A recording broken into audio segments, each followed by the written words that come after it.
Paralysis के बाद घर पे आना सबसे स्कैरी मोमेंट होता है रिलेटिव्स के लिए। हॉस्पिटल में डॉक्टर्स थे, नर्सेस थी, मशीन्स थी।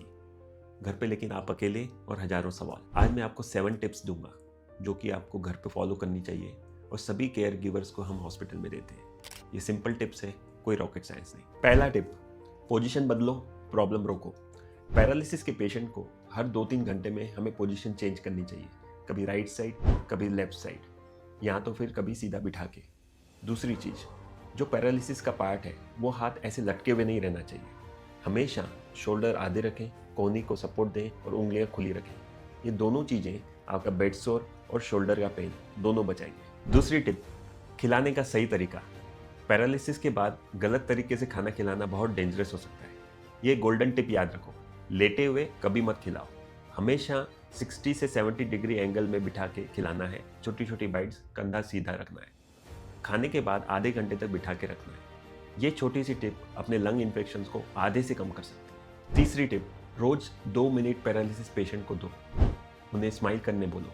देखिए कि दोनों साइड की लिप्स बराबर जा रही है कि नहीं। उन्हें अपना आर्म्स यानी हाथ ऊपर उठाने को बोलिए। देखिए कि कल से कोई कमजोरी बढ़ी तो नहीं। तीसरा, स्पीच, उनको बोलने के लिए बोलिए। देखिए कि कल के मुकाबले आज वो बेहतर बोल पा रहे हैं कि नहीं। ये 2 मिनट का जो आपका असेसमेंट है ये आपको 2 चीज़ें देगा।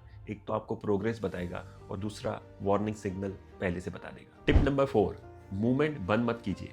सबसे बड़ी गलती जो मैं देखता हूँ कि पैरालिसिस वाले पेशेंट्स में वो उन्हें घर में बांध के रखते हैं, मूवमेंट नहीं करते और मालिश पे जाते हैं। ये सब नुकसानदायक हो सकता है। मूवमेंट हमें एक्टिवली रखना है, लेकिन सुपरवाइज तरीके से। याद रहे कि पेशेंट बेड पे रहे तो भी हम उन्हें पैसिव मूवमेंट्स कर सकते हैं। टिप नंबर 5, दवाई का डिसिप्लिन।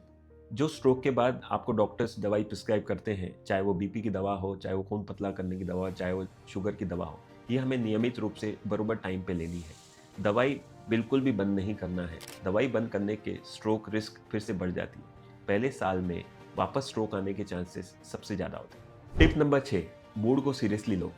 पैरालिसिस सिर्फ बॉडी पार्ट पे अफेक्ट नहीं करता है, वो ब्रेन के मूड सेंटर्स पे भी अफेक्ट करता है। तो इसलिए अगर पेशेंट चिड़चिड़ा हो जाए या चुप हो जाए या ज़्यादा रोने लगे तो इसका मतलब है कि उनके ब्रेन सेंटर्स अफेक्ट हुए हैं पैरालिसिस से।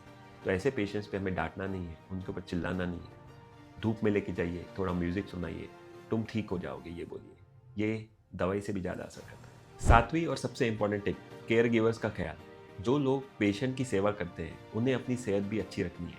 तो अकेले सब कुछ काम मत कीजिए, फैमिली में काम बांटिए। अपने लिए आधा घंटा रोज निकालिए। अगर आप ही बीमार पड़ गए तो पेशेंट की सेवा करेगा कौन। खुद का ख्याल रखना सेल्फिशनेस नहीं, ज़रूरी है। तो दोस्तों, ये 7 टिप्स हमेशा याद रखिए। स्ट्रोक का सफ़र घर आने के बाद ही शुरू होता है। ये डिफ़िकल्ट है लेकिन इम्पॉसिबल नहीं। साथ में मिलकर हम इसे तय कर सकते हैं, क्योंकि ब्रेन हेल्थ सिंपल है, बस नॉलेज होना ज़रूरी है।